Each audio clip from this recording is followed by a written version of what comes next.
Indore police लगातार शहर में ड्रग पेडलरों के नेटवर्क को ध्वस्त करने में लगी है।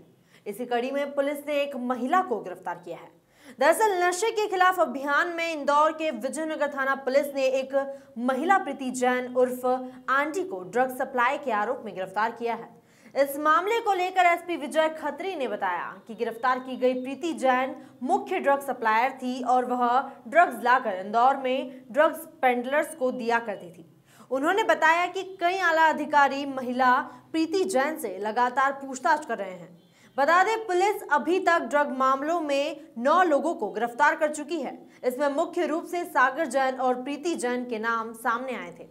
मामले की व्यापकता और गंभीरता को देखते हुए पुलिस महानिदेशक महोदय ने भी आईजी साहब को ब्रीफिंग की थी। आप लोगों को शायद पता ही है कि कल आईजी साहब ने भी थाना विजयनगर में बैठ करके पूरे मामले का रिव्यू किया रात को, और एक विशेष जांच दल एसआईटी का गठन किया गया है, जिसमें additional SP east Rajesh Raghuvanshi, CSP Vijaynagar, TI Vijaynagar और 3-4 सब इंस्पेक्टर रैंक के अधिकारी और इस तरह से कुल 10 लोगों की एसआईटी बनाई गई है।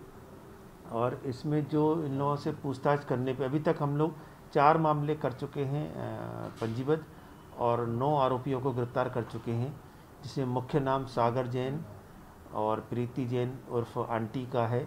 और उनसे पूछताछ में काफ़ी सारी जानकारी हमें मिली है। हमारे पास 18 तारीख तक का पुलिस रिमांड है। इनकी जानकारी के आधार पे आज हम कई जगह हमने पार्टियाँ रवाना की हैं और बहुत जल्दी ही हमें सफलताएं मिलेंगी। और इस बार हम 3 आयाम पे अलग अलग काम कर रहे हैं। पहला है कि जो इंदौर में ये नेटवर्क है इनका, उसको पूरी तरह से ध्वस्त करना। इनके जो भी पेडलर्स हैं या बिचौली हैं उन सबको ध्वस्त करना, पूरे नेटवर्क को। दूसरा, इस बार हम सोर्स तक पहुंचने का पूरा प्रयास कर रहे हैं, ताकि जो इंदौर में मादक द्रव्य आने का प्रवाह है उसी को कंट्रोल किया जाए, उसी को नियंत्रित किया जाए। इसलिए हम लोग जड़ तक भी जानने का प्रयास करेंगे।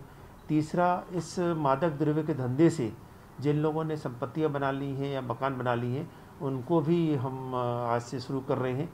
आज पहली कार्रवाई के तौर पे एमआईजी क्षेत्र में सलमान और खजाना क्षेत्र में मजहर के ऊपर कार्रवाई प्रस्तावित है, और हम जैसे जैसे इन लोगों की संपत्तियों का पता लगता जाएगा वहाँ पे भी हम कार्रवाई करेंगे। इसके साथ ही हम लोग जो युवा वर्ग बच्चे इस लत में फंस गए हैं, नशीली दवा के जाल में फंस गए हैं, ड्रग्स के जाल में फंस गए, उनके रिहेब के लिए भी गंभीर हैं। और अभी आईजी साहब और कमिश्नर साहब ने इंदौर में जो नशा मुक्ति केंद्र चलते हैं, रिहेब सेंटर चलते हैं, खुद जाकर के भ्रमण किया है। कलेक्टर को भी साथ ले गए थे और वहाँ पे उनकी स्ट्रेंथ बढ़ाई जा रही है, उनके लिए सुविधाएं बढ़ाई जा रही हैं, उनको जो भी सुविधाएं चाहिए उनको वो सुविधाएं दी जा रही हैं, ताकि जो लोग इसमें नशे की लत में फंस गए हैं उनको उनके लिए पुनर्वास किया जा सके, उनको उससे एडिक्शन का कार्रवाई की जा सके। सर, इसमें कितने लड़के लड़कियां शामिल होंगे जाल में फंसे हैं? जाल में जो फंसे हैं वो तो बहुत बड़ी संख्या सामने आ रही है, लेकिन चूँकि ये उनके बच्चों के भविष्य का भी सवाल है और इसमें कहीं ना कहीं सामाजिक प्रतिष्ठा की बातें जुड़ी रहती हैं, तो उनकी लिस्ट को हम लोग बिल्कुल भी नहीं लीक करेंगे।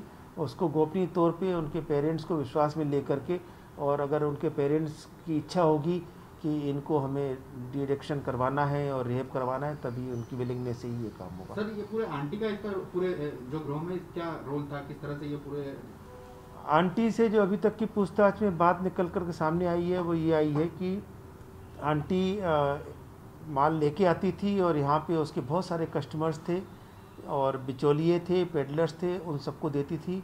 वो लोग उसको जाकर के अलग अलग जगहों पे उसको करते थे, प्राइवेट पार्टियों में, पूल क्लब्स में, कैफ़े में, जिम में भी हमें पता चला है कि जिम में भी जो उनके ट्रेनर्स होते हैं जिम में, उनके थ्रू बच्चों को ये नशीली दवा दी जाती थी।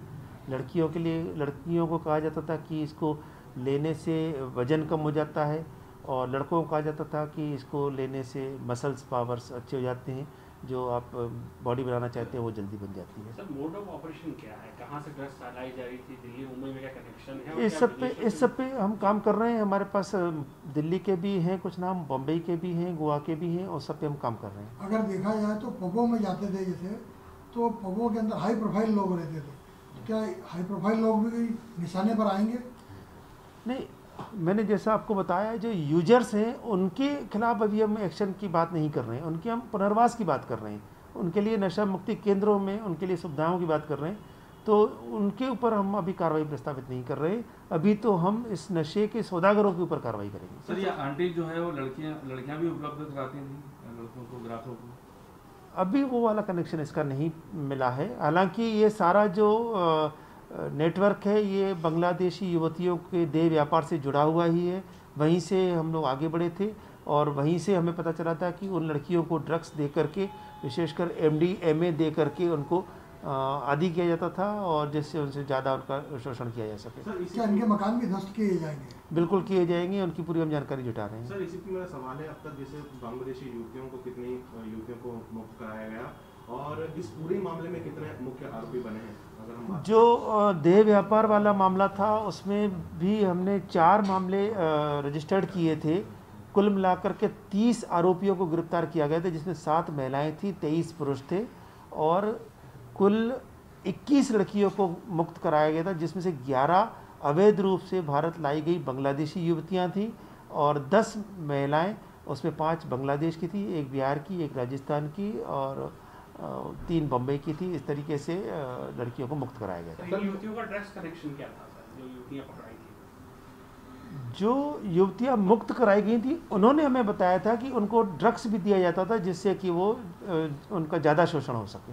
सर, जो आंटी है उसके जो मोबाइल फोन को पुलिस ने जब्त करा, उसमें ऐसा बताया जा रहा है कि 200 युवतियों के कांटेक्ट मिले हैं, क्या उस पर भी तफ्तीश की जाएगी? उनके पुनर्वास और उनको इस लत से, इस जाल से बाहर निकालने की कार्रवाई की जाएगी।